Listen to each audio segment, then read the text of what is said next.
Malki with VOA's Middle East Monitor. Coming up, does Iran's warning on the Persian Gulf show weakness? China signals opposition to U.S. sanctions on Iran. The Arab League calls a meeting to discuss withdrawing observers from Syria. And what does Egypt's third round of voting for the lower house of parliament tell us? A lot of people know that, of course, because they were the main opposition for decades, the Muslim Brotherhood had the upper hand going into this, but that doesn't account for the success we've seen in these 3 rounds of the more fundamentalist groups. It's all ahead on VOA. The Obama administration is brushing off Iran's warning to keep a U.S. aircraft carrier out of the Persian Gulf, saying it shows the Iranian government's weakness. VOA's Kent Klein reports from the White House, where officials say international sanctions against Tehran are having an effect. President Barack Obama's press secretary, Jay Carney, said Tuesday the warning shows that the Iranian government is becoming increasingly isolated. I think it reflects the fact that Iran is in a position of weakness. It's the latest round of Iranian threats, and it's confirmation that Tehran is under increasing pressure for its continued failures to live up to its international obligation. Iran's army chief Tuesday warned the aircraft carrier USS John C. Stennis not to return to the Persian Gulf. He said Iran is ready to respond to what it sees as a threat. Pentagon officials responded to the warning by saying the United States will continue to send warships to the region for regularly scheduled deployments. The U.S. Navy said last week the carrier left the Gulf through the Strait of Hormuz in a planned routine operation. Iran also threatened to close the strait, which is a major transport route for Middle East oil exporting countries, in response to Western sanctions over its nuclear program. Iran has been holding naval exercises near the strait. White House spokesman Carney said the statements are an attempt to shift attention from Iran's behavior and domestic problems. This is simply a measure of the impact that sanctions have been having on Iran and the broad international support for putting pressure on Iran and isolating Iran because of its refusal to live up to its international obligations. Carney said the sanctions have been affecting Iran's economic health for some time. I stood before you in November and December and talked about the obvious impact that the isolation had been having on the Iranian economy and the effect that it had on things we were hearing from the Iranian leadership and on the economy itself. So I think that continues, and I think this is more indication of that. Carney mentioned a story in Tuesday's Washington Post newspaper which says Iran's currency dropped to new lows against the dollar after the U.S. placed sanctions on the Iranian central bank on Saturday. The Post says the bank has flooded the local market with dollars, helping the Iranian rial to rebound somewhat. Kent Klein, VOA News, the White House. China is voicing strong opposition to U.S. sanctions against Iran. Authorities in Beijing say Chinese interaction with the Middle Eastern country do not violate United Nations resolutions and therefore should not be affected by the latest sanctions. Stephanie Ho has details from Beijing. Foreign Ministry spokesman Hong Lei repeated China's position that on Iran it prefers dialogue to sanctions. Hong specifically said China opposes one country placing its domestic law above international law and imposing unilateral sanctions on other countries. He was referring to a days-old American law that targets Iran's oil industry. The legislation calls for sanctions against financial institutions that deal with Iran's central bank, which is its main clearinghouse for oil exports. The European Union also is expected to impose new sanctions against Iran within the next few weeks. Western nations have imposed increasingly tight sanctions against Iran because of its nuclear program, which they believe is aimed at building a nuclear weapon. Tehran maintains its nuclear program is strictly for peaceful purposes. Iran is one of the world's largest producers of crude oil, and China is its top customer. The Chinese spokesman defended Sino-Iranian oil and trade ties as normal and above board. He says China and Iran have what he describes as normal and transparent energy and economic cooperation. He contends that these activities do not violate United Nations Security Council resolutions, do not harm the interests of other countries, and so should not be affected. As one of the 5 permanent members of the UN Security Council, the Chinese government has not exercised its right to veto any resolutions calling for sanctions against Iran, but at the same time, China has criticized the United States and European Union for imposing their own separate sanctions. Stephanie Ho, VOA News, Beijing. Meanwhile, France is pushing fellow European countries to toughen sanctions against Iran this month. including slapping an embargo on Iranian oil exports. From Paris, Lisa Bryant reports.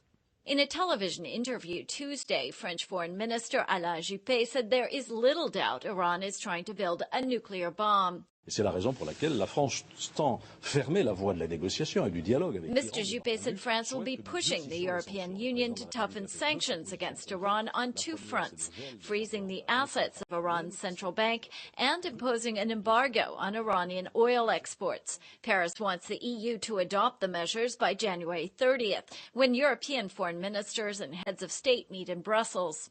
The French push comes just days after the United States toughened its own sanctions against Tehran over its suspected nuclear weapons program. The United Nations has imposed 4 rounds of sanctions against Iran to curb its uranium enrichment activities. But the efforts have hit a wall as Tehran insists its nuclear program is for peaceful purposes. On Sunday, Iran's nuclear agency announced it had produced its first nuclear fuel rod. Iranian officials also threatened to close the Strait of Hormuz, a key waterway for oil shipping, if the West imposes oil sanctions. But Tehran is mixing threats with overtures, announcing it will contact the EU about reopening talks on its nuclear program, an offer that received a cool response on Tuesday. Demander une date et un lieu pour des négociations ce matin, c'est un peu à l'inverse, en fait. Il faut d'abord. EU spokesman Michael Mann told reporters in Brussels that Iran must first respond to an October letter from European Union Foreign Policy Chief Catherine Ashton before setting out demands for renewed contacts. Some analysts believe an oil embargo could hurt Europe more than Iran. They predict the cost of imported oil would shoot up, adding further hardship to debt-strapped countries like Greece, Spain, and Italy. Lisa Bryant for VOA News, Paris. Are you looking for a comprehensive daily look at events reshaping the Middle East? Visit voanews.com/ME. You'll find VOA's original reporting from the region, in-depth analysis from our Washington team, VIP interviews, online polls, photo essays, and mini documentaries.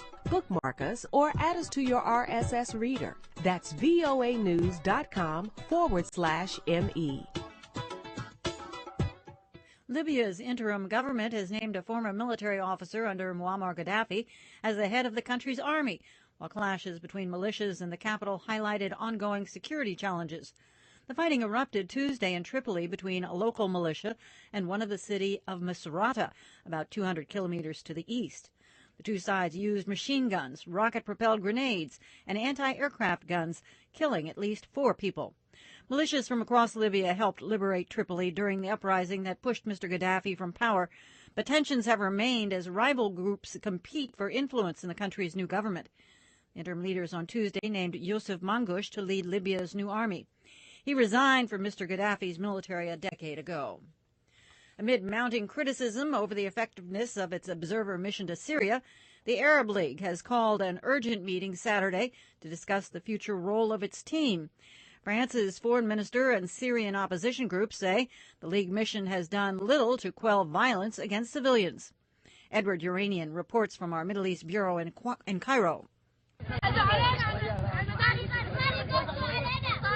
Women in the Syrian city of Daraa told Arab League observers Tuesday about an alleged shooting by government security forces. Videos on Syrian opposition websites show citizens complaining about the government crackdown to League observers. Responding to criticism over ongoing violence by Syrian security forces, the Arab League has called a foreign ministers' meeting for Saturday to discuss the future of its observer team. Arab League chief Nabil al-Arabi told journalists this week that progress has been made, but that violence continues in Syria and must be stopped.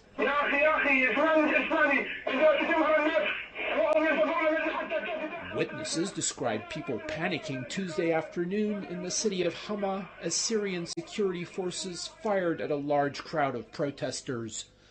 Opposition sources said at least several people were killed. It was not possible to confirm the casualty figures. Earlier Tuesday, French Foreign Minister Alain Juppé criticized the Arab League mission and said the conditions of its deployment should be re-examined. On est à plus de 5000 morts et la communauté internationale reste inactive, en tout cas au niveau du Conseil de sécurité des Nations Unies, pour les raisons que vous savez. More than 5,000 Syrians have died and that the UN Security Council has been unable to act because several countries are blocking action. He added that France is pleased by the Arab League observer mission, but that the conditions of the mission need to be re-examined. Opposition leaders complain that the Syrian government is flouting the observer mission by hiding tanks behind sandbags, sequestering thousands of prisoners in places off-limits to observers, and using snipers to fire on civilians. Khatar Abu Diab, who teaches political science at the University of Paris, says that despite some accomplishments, the observers have been mostly unable to compel the Syrian government to comply with the Arab League plan to halt violence against civilians. Le régime syrien n'a pas respecté les plans, car les plans n'est pas simplement les déloyautements des observateurs. He says the Syrian regime has not respected the Arab plan, which includes not only the deployment of observers, but the withdrawal of the army from cities, an end to killing civilians, and the liberation of all prisoners. Pro-Syrian government television interviewed several people who claim that terrorists continue to attack government troops. The Syrian government said Tuesday that terrorists also blew up a gas pipeline near the northern town of Rastan, forcing further electricity cuts nationwide. Edward Uranian for VOA News, Cairo.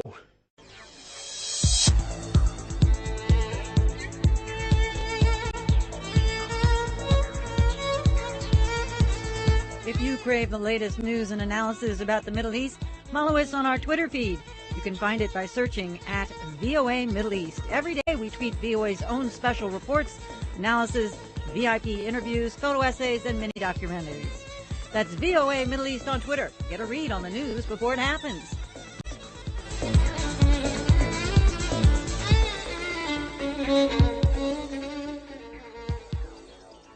Egypt's Islamist parties seem to have consolidated their edge in this week's third and last round of voting for the new lower house of parliament, the first in the post-Mubarak era. We're joined on the line from Cairo now by VOA Middle East correspondent Elizabeth Aaron. Hi, Elizabeth. Hi, Susan. Say, Elizabeth, any surprises at all in this last round? Well, we don't have the official results yet, but the trend we saw in the first two rounds seems to be continuing. And that's that the Islamist parties, as you mentioned, appear far and away the people's favorite. A lot of people note that, of course, because they were the main opposition for decades, the Muslim Brotherhood had the upper hand going into this, but that doesn't account for the success we've seen in these three rounds of the more fundamentalist groups, Jamaat Islamiyah and the Salafi's Noor party, which had really been suppressed. I think the biggest surprise is that the Brotherhood appears to be poised to get an outright majority, and that could have some interesting consequences. Do you mean in terms of alliances, or in what direction? Alliances, exactly. There was a thought earlier that the Brotherhood would have to pair up with the Noor party or Jamaat Islamiyah. And as we know, sometimes the closer people are, the more divisive they can be. The Islamists are really split on their worldview, and they could have ended up really duking it out. But with this outright majority, if it comes through, that would free them up to work with a broader spectrum. They've already been fairly inclusive in the alliance they've put forward. And they could work, for example, with the third place, the Free Egypt Alliance, which is more business and democracy-oriented. And that could do two things. One, it could make them more appealing to Western allies who might be worried about Islamists. And two, they could help share the blame if things don't go well immediately. What are the near-term hurdles? Well, probably the main thing is the economy. It's been almost a year now since the uprising, and some of the hopes that life would improve for ordinary citizens really hasn't happened. There's a great need for job creation, investment, getting the tourist trade back. Again, an alliance with more secular groups could help on a lot of those fronts. And then there's also the big question of how much power will Parliament really have. The military rulers, the SCAF, say they want to stay on until the upper house and the president are elected. But a lot of people want a handover earlier. So that could be some kind of showdown. And who has the biggest say in writing the new Constitution? Well, thank you, Elizabeth, for chatting with us today. Nice to talk to you, Susan. That's VOA Middle East correspondent Elizabeth Arrett speaking with us from Cairo.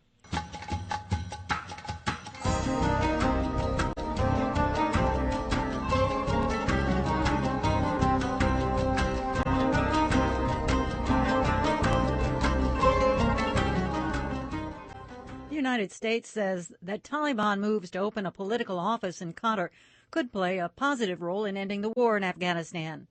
VOA State Department correspondent Scott Stearns reports. State Department spokeswoman Victoria Nuland said Washington has received no formal notification of Taliban plans to open an office in Doha, but the Obama administration is willing to support the move if it's part of Afghan-led reconciliation. The Afghans have to be in the lead. This is their country. We will support a process that leads to reconciliation along the lines that we've discussed. In an email statement, Taliban spokesman Zabihullah Mujahid said the office will help his group reach an understanding with the international community.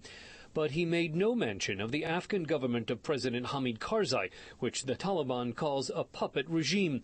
Nuland said the new office will make a difference only if Taliban leaders meet the Afghan government's conditions for reconciliation. This process will only be successful if those Taliban are prepared to renounce violence, break ties with al-Qaeda, support the Afghan constitution in all of its elements, including human rights for all citizens and particularly for women. The Taliban statement also called for the release of prisoners held at the U.S.-run Guantanamo Bay detention facility in Cuba. Nuland declined to comment on the demand, saying Washington supports talks with former fighters who are ready for peace. Are there individual fighters of strategic significance who are prepared to come off the battlefield and join the political process within the framework that the Afghans have discussed and that we have supported? Nuland said the opening of a Taliban office would facilitate reconciliation by addressing one of the biggest obstacles identified by a recent meeting of Afghan elders. You have to have a political address if you're going to begin a political conversation. The Afghans themselves have said that they are frustrated that the Taliban do not have a political address. That's what the Loya Jirga called for. Asked why Washington would support talks with the group it went to war with after the terrorist attacks of 2001 on the United States, Nuland cited Secretary of State Hillary Clinton's often repeated response, "You don't negotiate with your friends." Scott Stearns, VOA News, the State Department. To find out more about what this means, VOA's Victor Beattie called on Nazif Sharani, who chairs the Near Eastern Languages and Culture Department at the University of Indiana, Bloomington. Sharani, a native Afghani, just returned from an extended stay in Afghanistan and says there are still many uncertainties about where the Taliban proposal is coming from and why. What is apparently released is an email message from the so-called Taliban spokesman, Mullah Mujahid. Who can ascertain whether this is, in fact, coming from Taliban? And if so, from which Taliban? Is it the Quetta Shura? Is it some other group that we don't know about? Does he represent also Haqqani group, Hekmatyar group? We really don't know, and unless the State Department has some way of ascertaining that this is actually coming from some legitimate group of the enemy, the Taliban, it would be very hard to say much about the importance of this particular alleged event. If it proves to be the case, and that those who are behind or those on behalf of whom Mullah Mujahid speaks actually come out and say, yes, he is our man and this is who we are, we wouldn't know really the importance of this development. They could open an office in Qatar, but who will that office represent is still a big question. The White House spokesman said, "We welcome any step along the road toward reconciliation. We've always said, quote, that Taliban reconciliation would only come on the condition of breaking from al-Qaeda, abandoning violence, and abiding by the Afghan constitution." There's nothing in the statement that suggests that this will happen. That's certainly the case. What's interesting is, although we have not seen the text of the email sent out by Mullah Mujahid on behalf of Taliban, it is certainly directed towards the United States and not the Kabul government. Apparently, one of the conditions that they have laid is that the Guantanamo prisoners should be released to Taliban. And this is a Taliban demand standing, out for a long time. What's interesting is that they don't seem to indicate any kind of message to Kabul government. In fact, the Kabul government is not present, whereas the United States is saying that they could only honor Taliban gesture if it is part of Afghan-driven or Kabul-driven reconciliation. And Taliban have indicated no such thing, either in this email or in any other form, that they are willing to reconcile with Kabul regime, which they refer to as a puppet regime. You're just back from Afghanistan. Is this statement suggesting, if it's authentic, does it suggest that Taliban is speaking from a position of strength? There is absolutely no doubt that they think they have the upper hand and that this is happening with their initiative, and all initiative that the Kabul regime has taken in the last many years has proven useless and, in fact, in many cases a hoax or a disaster, as it was in the last instance a case of assassination of Burhanuddin Rabbani. So that, yes, Taliban are speaking, I think, very clearly that they are in a position of strength and that they will dictate, essentially, and that the Afghan regime is not important to them, and they are willing to negotiate with the international community and reach an understanding. If that's what the international community is doing, that is, they are going to negotiate with Taliban some kind of deal to get out of Afghanistan, regardless of what happens to Afghanistan or to the Kabul regime, then that would be a real shift of policy on the part of the international community. Nazif Sharani chairs the Near Eastern Languages and Culture Department at the University of Indiana, Bloomington. Authorities suspect that a man arrested in connection with a series of fire bombings against Muslim and Hindu targets in New York may have acted out of revenge after being thrown out of a neighborhood convenience store for alleged petty theft. New York City Police Commissioner Ray Kelly quoted witnesses as saying the suspect was ejected from a convenience store on December 27th. That individual attempted to steal a container of milk and a bottle of Frappuccino. When they were pushing him out of the store, he said words to the effect that we're going to get even, we're going to get back at you.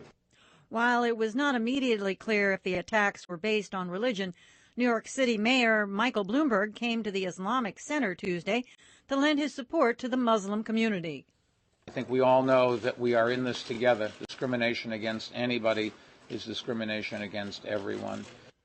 At his annual interfaith breakfast prayer on Friday, Bloomberg used that very phrase, which he attributed to his father. More than a dozen Muslim clergy and civic leaders boycotted the breakfast to protest alleged police surveillance of the New York Muslim community. On Tuesday, the spokesman for the Council on American Islamic Relations, Cyrus McGoldrick, said the allegations of police surveillance are a sore point with many U.S. Muslims. Fear-mongering about Islam and other American minorities have ripped this country apart. Warmongering politicians and willing media confirm this narrative. The warrantless and comprehensive surveillance of the Muslim community by the NYPD confirms this narrative. Although no one was injured, the fire bombings brought many politicians, civic leaders, and clergy of other faiths to express solidarity with their Muslim neighbors. Gregory Meeks represents Queens in the U.S. Congress. The message is to the rest of the world that the United States of America, that New York City will not stand for intolerance anywhere, and we will join together, because we are together, as one, to make sure that we combat anyone who tries to separate us. Queens District Attorney Richard Brown said the fire bombings, whether they were biased attacks or not, will be vigorously prosecuted and severely punished.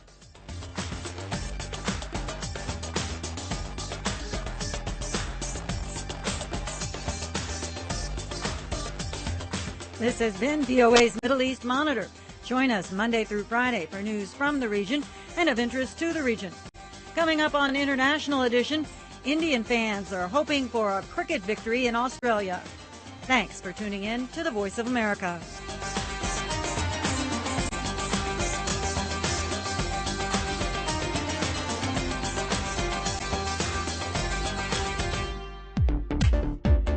For more on the stories you've heard on our radio programs, visit our website at voanews.com.